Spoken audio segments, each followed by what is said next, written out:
ready. Okay. So today's meeting is on enemy and boss design in video games.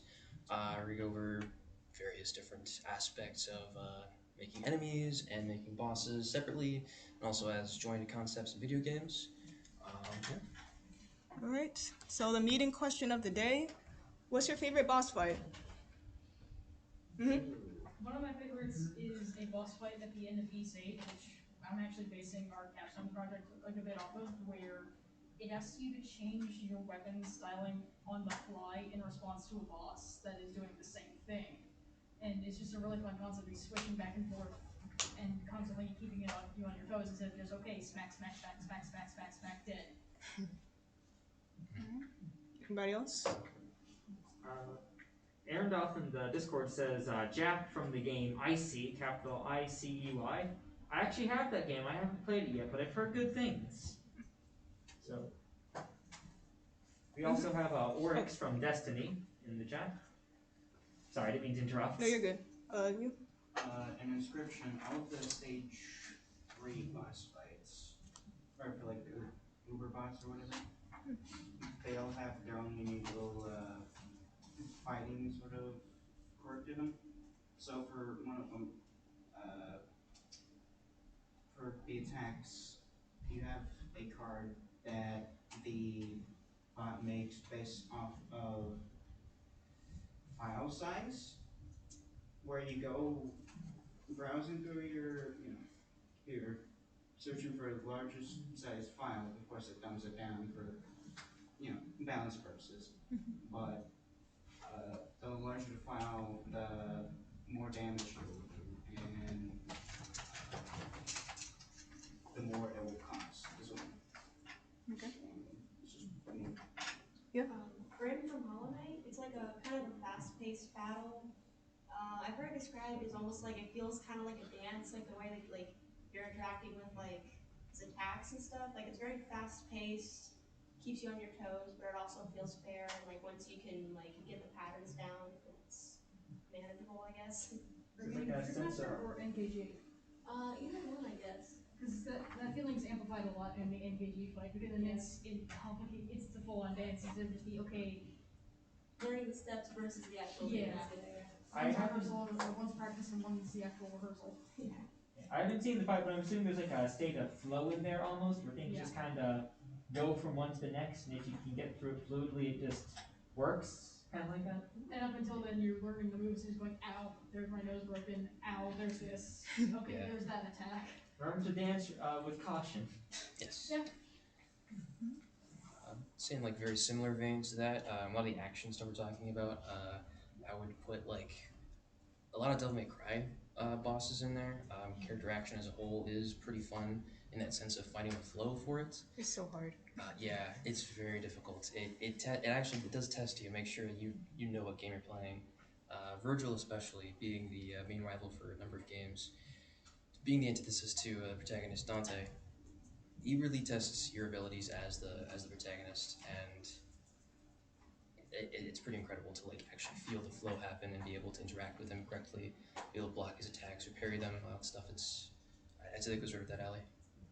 We're getting a lot of bosses from Monster Hunter in the chat with names I do not think I can pronounce, but a lot of them are saying, a lot of boss fights there feel like, that's Destiny, but a lot of Destiny fights feel more like puzzle fights that you solve instead of just bursting down. And then of course we get the obligatory Metal Gear Rising Revengeance. Yeah. It had to show up somewhere. If someone else didn't, I would have. Yes? I think some of the boss fights I like are the Magician from House of the Dead.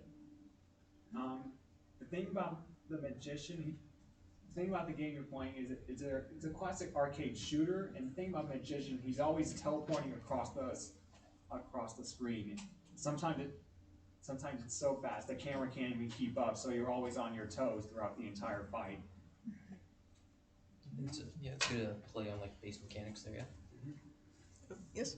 And speaking of killing boss fights, that brings to mind GLaDOS from Portal 1, because that fight, even after I've already known how to do it, it's still a lot of fun. You just, okay, there's this step, there's this step, there's that step. Especially once I got into learning how to speedrun that game.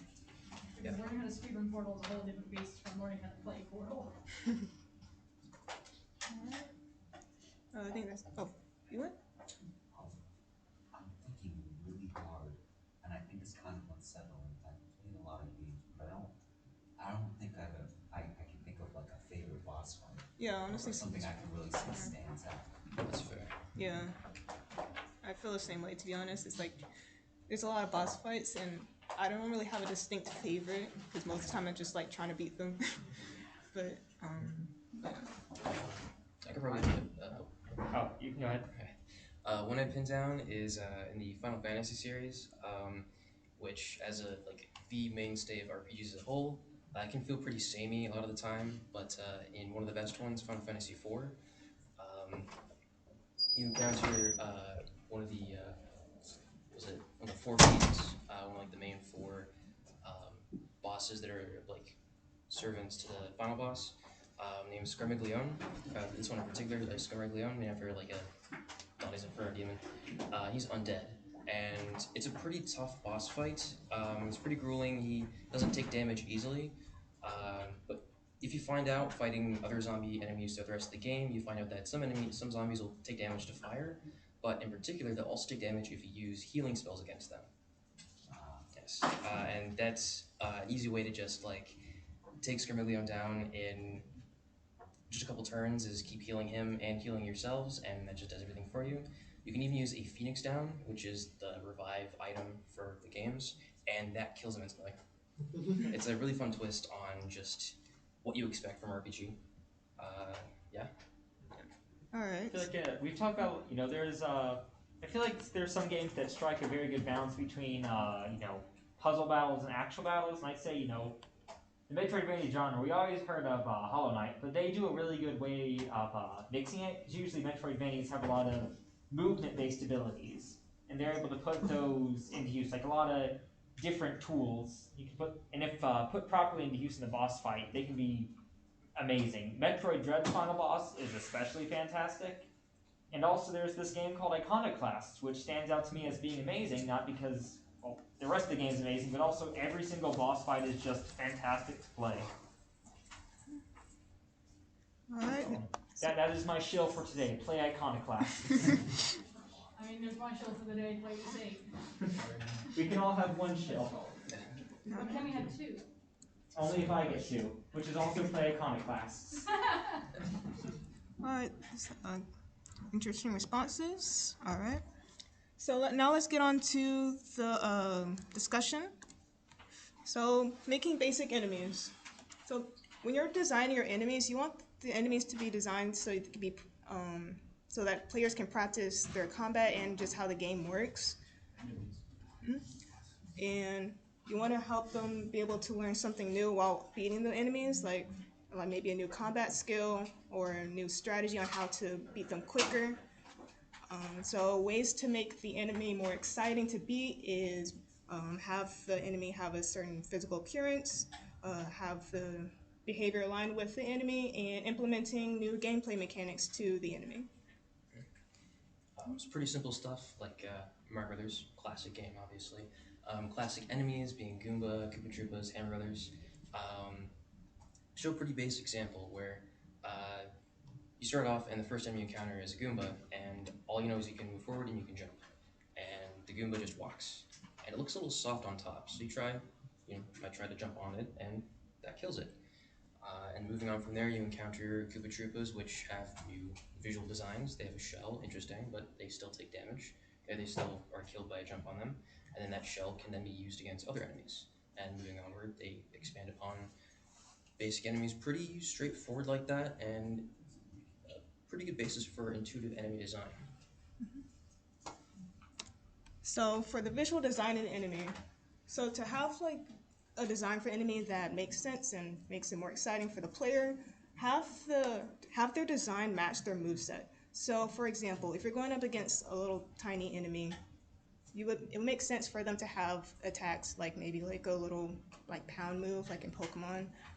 But if you're going up against an ogre or dragon or something similar, it would make sense for their moveset to be more wide range where it can hit all parties or deal a lot of damage. So try to match it with that. Display some themes when your enemies. So maybe put them in a hierarchy or put them in occupation. So for example, in like games like Halo, where they have enemies designs based off of their rankings, or in Persona 5, where in the palaces, they're designed based off of the palace users' desires and based off the design of the palace. And also try to have all the enemies, well, try to have most of the enemies have unique designs so that, players aren't beating up the same enemy, just to like spice things up a little more.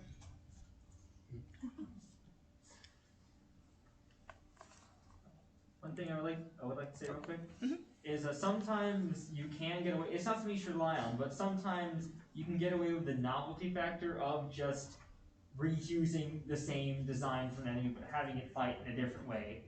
The example earlier of a Goomba in New Super Mario Bros. There is a boss that is literally just a Goomba. It just inexplicably grows giants, and you have to use these platforms that raise you high enough to actually land on it. Which it isn't, groundbreaking or anything, but it makes for a fun and interesting boss when it just kind of walks in and, oh, there it is.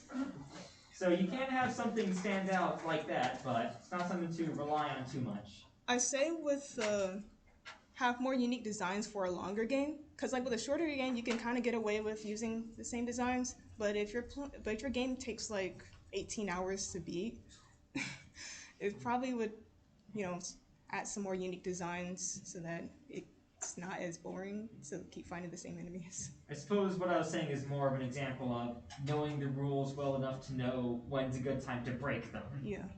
Because, again, with any rule of game design, if you know it well enough, you can also know when's a good time to break it for effects. And sometimes that can be one of the strongest moments of the game. Just be cautious. No one likes a game that deletes all your save data when you lose. Well, some people do, but... Those people are crazy. Yeah. Getting over it. Or like those no That's a save good rules. example, actually. What unintentionally does something like that? I feel that's more goes into the bug territory, so we're talking about intentional design. We're making the false assumption that people don't make mistakes here. Yeah, it's true. Alright. So implementing gameplay mechanics in enemy design. You will want to if you want to like emphasize your gameplay mechanic, try to design the enemies around that. So for example, like in Kirby games where the enemies are able to suck them up so that you're able to gain a new ability. And to make things more exciting for bigger bosses, try adding maybe a strategy or a puzzle so they can keep the player more engaged and to get them thinking. Yeah, very in line with last week's discussion on puzzles, and how Zelda utilizes puzzles, and specifically like an item per dungeon and then a boss based around the item. Goemon right there from Ocarina of Time is a very good like introduction to how the game is going to work as a first boss and a pretty early on enemy. You get the slingshot in this first dungeon through the Deku Tree, and you're able to utilize it to hit faraway targets, hit some flying enemies, that sort of stuff, and you come across this giant spider mutant thing that's crawling across the ceiling. You can't hit it until you hit this giant eyeball with the slingshot. Then it comes down, you can slash a couple times, rinse and repeat, and pretty good introduction to what you're going to expect to see. And one small detail about that fight that's actually very good is it actually does teach you something extra. It starts on the ceiling, but the fight itself won't start until you actually look up to see it. Either by, I forget, it's majority, not majority, does Ocarina of Time have first person or is that just the aiming mode only?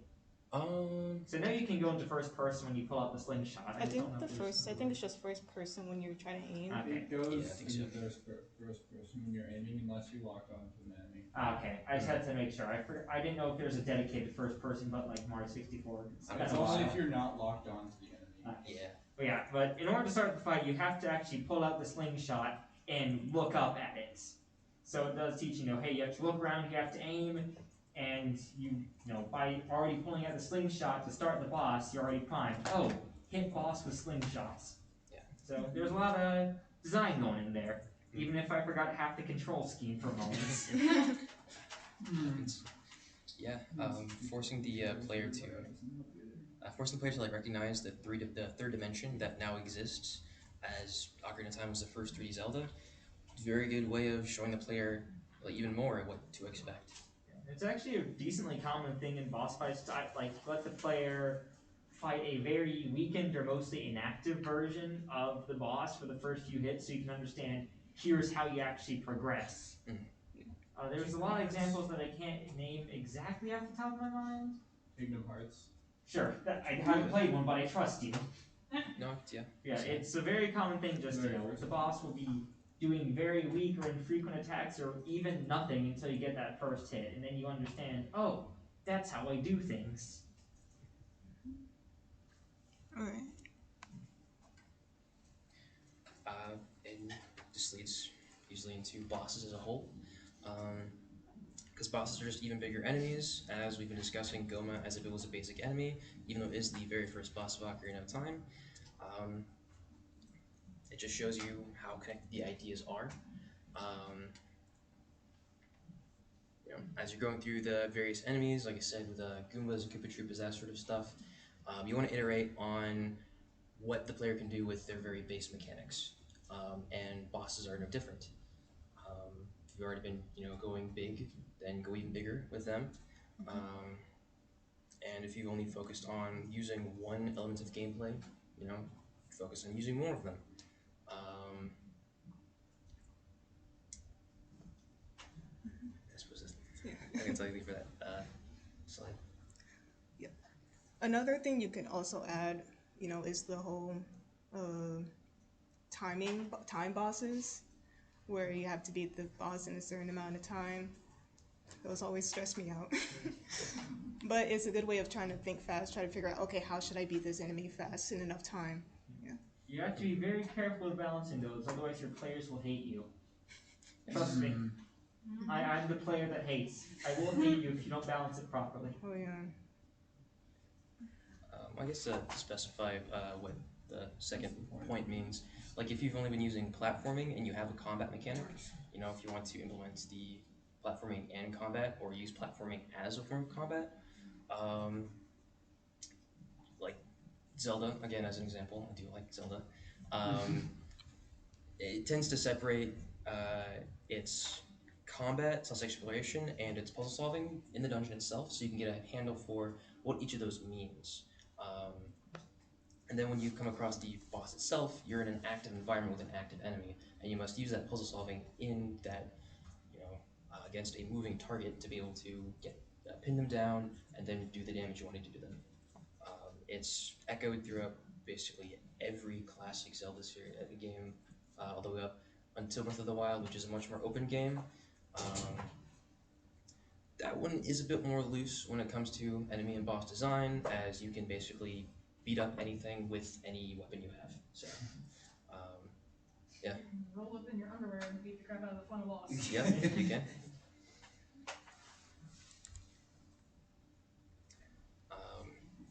So bosses themselves are a test to what the player has learned up to them.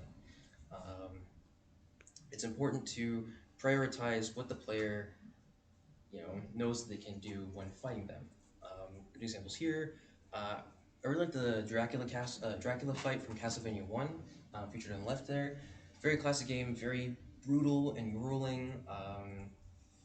It'll take you some time to fight your way through it, but you get to the very end and you feel more confident with the delayed time that it takes to jump around enemies, and like the second it takes for the whip to actually go ahead of you. Pull back and actually hit. Yeah, that is a big reason for why the game is so difficult, is because Simon Belmont himself is very hard to control. But you fight your way through Medusa, through a floating face, through death itself, and now you're fighting Dracula. Very intimidating boss fight where he just appears out of nowhere and starts throwing fireballs at you. The entire first half of the boss fight is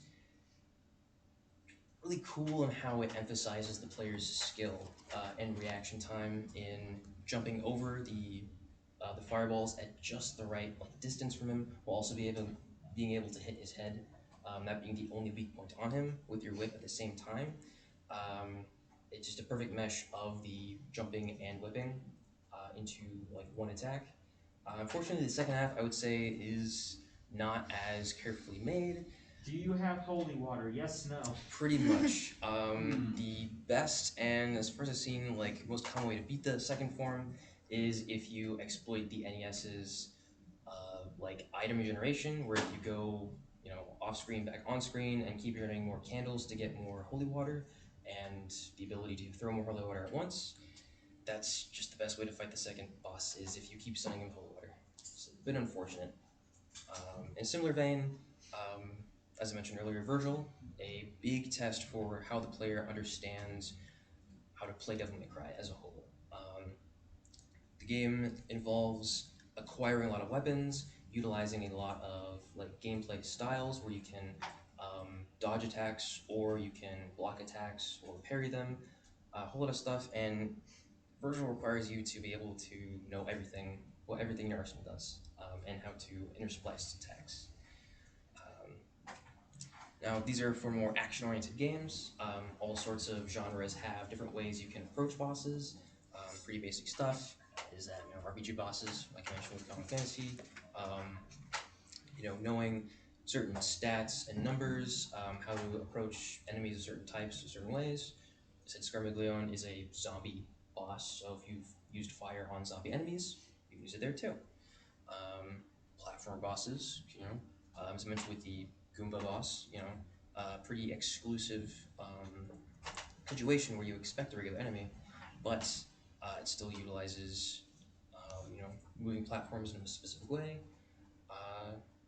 Or other platformers might, move platforms around really fast, making it difficult to platform, so challenges your ability to react and perfectly place yourself back on the ground.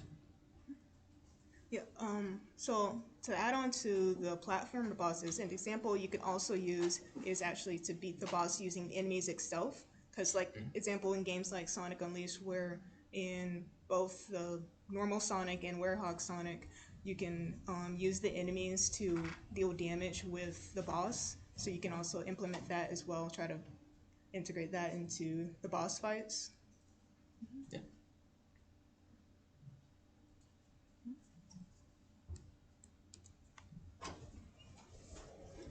When it comes to designing a boss, there are some pretty key things you want to consider that you've probably already been considering for designing other stuff in the game. One big thing is that bosses often connect to the level that they're a boss of. If they're like a king of an area, I'm thinking like Shovel Knight, all the various knights represent the area you've been going through thus far, or Mega Man as a big mainstay that Shovel Knight takes inspiration from. The various robot masters will most often take a visual inspiration or even a mechanical inspiration from the boss for the level you've gone through. They can be pretty loose on the mechanic side of it. I think one of the very few examples I can think of is Galaxy Man from Mega Man 9. He has, as you've gone through the level, you've come across basic platforming and some enemies, but to switch it up a little bit, you encounter some black holes that will pop up throughout the level, and they will, of course, draw you in towards them, making it difficult to run away from enemies, or make platforming more interesting by being able to go to areas you wouldn't be able to before. And then when you fight him, lo and behold, he shoots out black holes that will suck you in. Do we have a slide for storytelling with bosses? That would all. I did consider that going into this sort of idea as well, where designing a boss visually or mechanically, you can do that taking from the enemies that you fought your way up to them through with so far. King Koopa / Bowser, obviously is the same species as Koopa Troopas, that sort of thing, where you can use story you've been writing so far to think of how a boss would, interact or be incorporated with the environment you've encountered, and then vice versa. You can think up enemies for that level based on the boss that you already know you want at the end of it. And you can also use bosses for storytelling. If it's the end of an area, you can use it to sort of summarize it, I suppose, or show what it's about. The Metroid Prime series has a feature called the Scan Visor, which essentially lets you pause the game and just read lore about the boss mid-fight, which may not be the best pacing decision, but you know, Kirby did it too. It was a staple for a while. You just paused the game and it gave you lore. Yeah, Metroid Prime specifically has a lot of very sort of grounded world. Everything's sort of connected, so you can scan upon bosses and see how they are both a product of and how they shape their environment. You know, you fight this horrifying plant creature and you read about how it's poisoning the water. And when you defeat it, all the water becomes non-poisonous. That's just a basic example, but It can also like be an example of how to beat it as well. yeah, they do tell you, here's some things you might want to start looking at. You might want to shoot at the sun panels and deactivate the sun or something like that. Yeah. So, yeah. It's just you have to be careful of the pacing because again, I personally enjoy pausing my boss fights for some good reading, but I don't think that's everyone. Yeah. When designing like a multitude of bosses, it's good to keep away from focusing on the same aspects of your mechanics every single time, especially in games that might incorporate lots of bosses or are themselves just a boss rush. The game Shadow of Colossus, a very fantastic game, is just a boss rush of 16 bosses in a row. It does spread it out by letting you traverse this very wide open world and locating them yourself, but it is nothing but the bosses. And the main mechanic in fighting these bosses is finding a way to climb up them and hit a weak spot somewhere on their body because they're humongous. But make sure to alter the ways you encounter them, you first see them, the ways they try to attack you, how you can climb up onto them.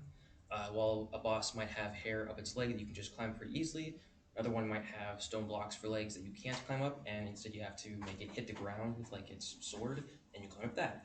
Or you climb up a bunch of cliffs up to where its head is, and climb onto its beard, hit it on the top of its head, that sort of thing. And for very, base mechanics for fighting the bosses, it's able to expand upon them a myriad of ways by changing how the bosses look and interact with you physically.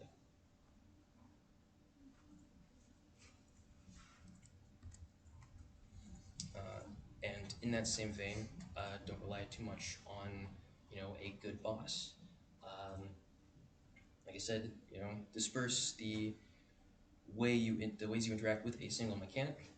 While Mario has good iteration on showing you the next step up in the kind of enemy you encounter and how it interacts with the environment and other enemies. Goomba just dies immediately, but a Koopa Troopa will give you a shell to hit at other enemies. A lot of the early bosses didn't really iterate on gameplay. Mario 1 has you fighting Bowser a bunch of times, and he just stands there, and you have to jump over him or go under him. Mario 3 has a series of the Koopalings, Bowser's children, and they all fight in just about the same way, where you avoid their attack, hit them on the head 3 times, and they go down. They might have one of them's rolling on a ball, so you have to avoid it. He's a bit slippery in how he moves. One of them might have a magic wand to shoot attacks at you, but you just keep hitting them the same way and they go down. On the other hand, though, the recent Mario Odyssey really changes how you encounter bosses. With the addition of just one new mechanic with using Cappy to capture enemies, they're able to open up all sorts of ways that you interact with the boss itself. Pretty early on boss in the game, this floating, Aztec head. His name is Knuckletech? Yeah, Knuckletech, exactly. He looks like a pretty basic, classic Nintendo enemy you'd encounter, a giant floating head, some floating hands, pretty classic Nintendo syndrome. But it's a very different way you fight him. His fists fly around the arena and can try to smash you in various ways. It makes some shockwaves for you to avoid. But as soon as one of them does land on the ground, you can then capture it by the gem on its head, on top of the hand, and then fly the fist around back at his own face. Very fun take on, classic visual design for Nintendo games. The other bosses also switch them up in other ways. There's a giant realistic dragon you fight for some reason later on in the game. That you free these like stabs stuck in its head, and eventually that makes way for just a weak spot on its head that you can hit. Yeah. Would you rather make a simple and hard boss fight or a complex and hard boss fight, or vice versa with like easy? Ideally, you'd have a mix of both. So some complex elements, and it's difficult.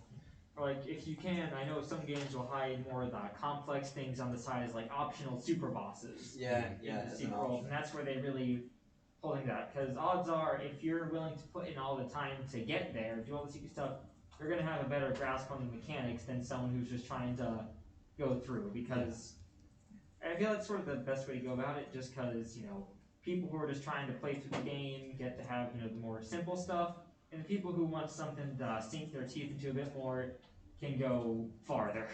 Yeah, you're Of course, it's not always that easy. Most game structures might not always allow for secret bosses off the beaten path, but usually you can have some sort of like, if you can't have it like off the beaten path, you can have like some sort of post game mode. Yeah. Like Mario Odyssey's bosses. We talked about how they're very diverse in ideas and stuff, but they're pretty easy to fight. But in the post game kingdom, you can go through and refight a lot of them in different areas that are require a bit more thought and challenge to get through. Yeah, it's a very common theme of making even the more complex stuff to people who appreciate the mechanics of the game. If you want to leave in the much more complex or harder things, you would want to build up to them. Like I've been saying, iterating on the enemy design. Bosses, again, are different, so the earlier on bosses will introduce you to earlier mechanics, and the later ones will make those even more difficult. Yeah, I think one game that really does is Kirby.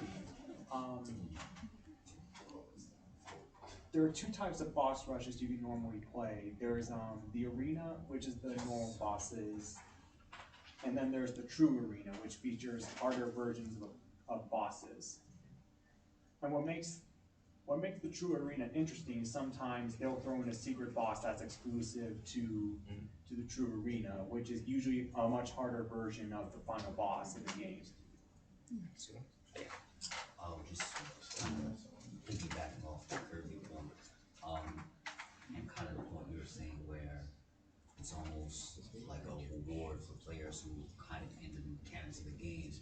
It's a really good example of Kirby game, because Kirby games in design are supposed to be easy and kind of player friendly, but they give you that extra option to say, okay, you like the easy stuff, now let's actually throw a challenge at you with the true arena.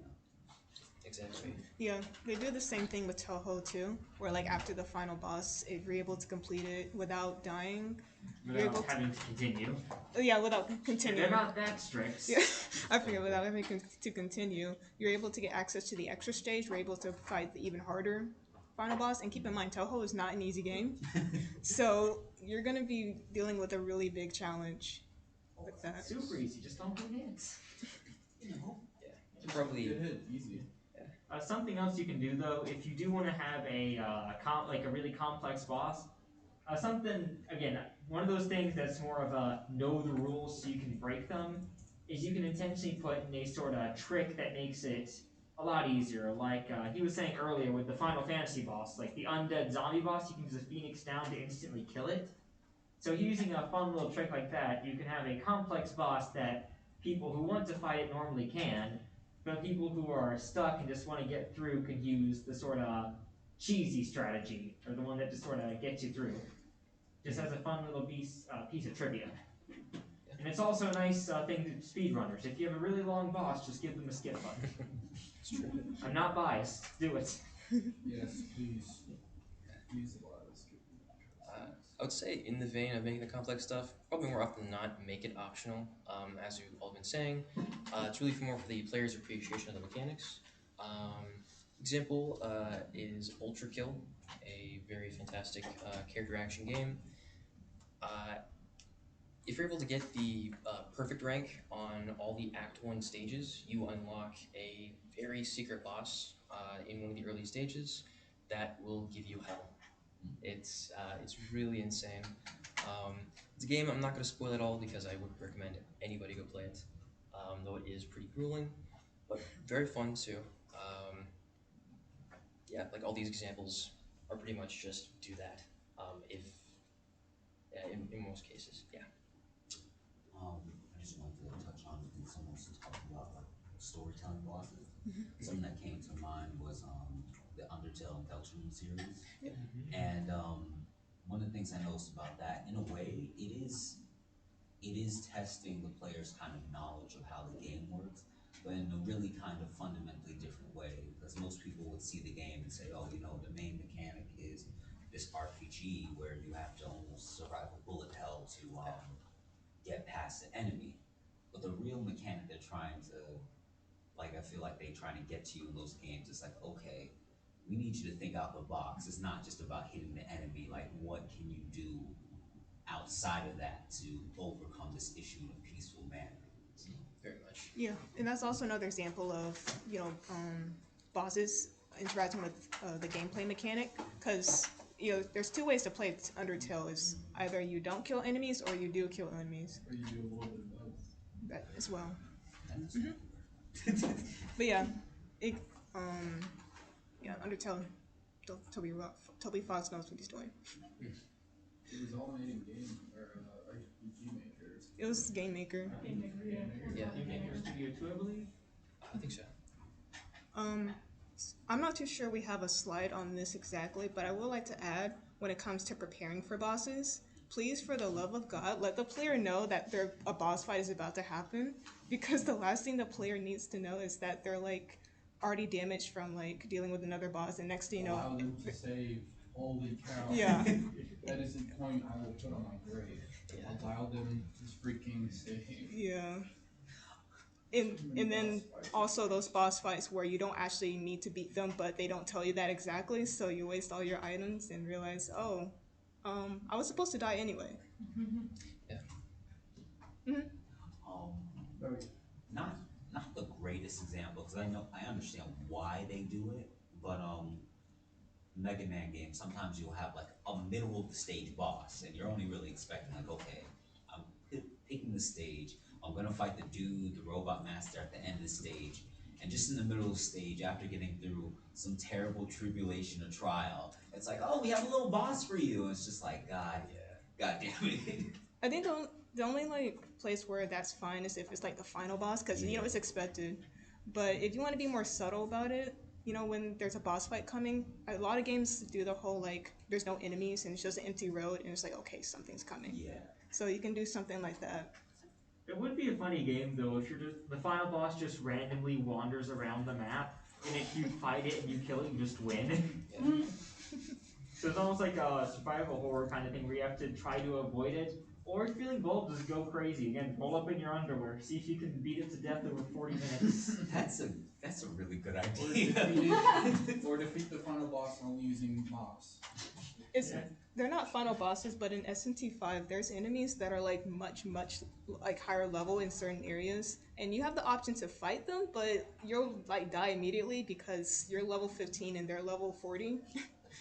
But that's like kind of like similar to what you're saying, like the final boss. Yeah, typically if bosses, we don't really I don't think we talked about too much, but bosses often have a sense of atmosphere around them, and it's not just the boss, but how they interact with their environment, how, things, their arena portrays them, how the music happens, that makes it memorable. I mean, how many people here just know Metal Gear Rising: Revengeance for the amazing music that plays during the bosses? Yeah. So generally, if you have a boss, it's a good idea to sort of build up tension and atmosphere. A lot of games, of course, we already talked about Mega Man having those special boss doors that open up so you sort of know you gotta walk through that corridor.